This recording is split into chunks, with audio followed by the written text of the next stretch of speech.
UNESCO expressed strong regret over Japan's failure to fully implement its promises regarding the history of forced labor at areas designated as World Heritage Sites. This follows the global body's inspection in Tokyo last month. For details, let's turn to our Yoon Jung-min.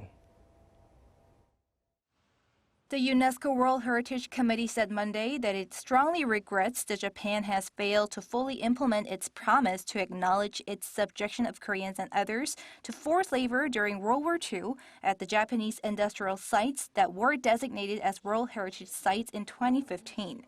This was in the wording of a resolution the committee is expected to pass next week.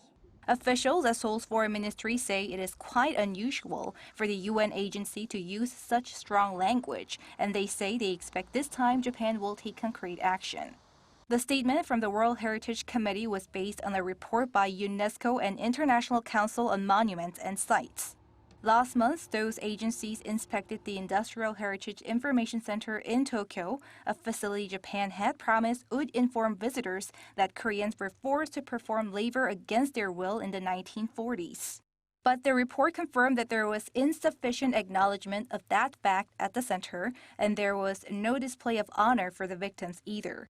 The World Heritage Committee is now asking Japan to fully take into account a series of requests, which include displaying the full history of the sites and commemorating the victims. It also recommends dialogue with relevant countries and that Japan take into account other model cases. The committee plans to adopt the resolution expressing strong regret over Japan's actions in an online session next week. Once locations are designated as World Heritage Sites, UNESCO checks every 2 years for updates on implementation.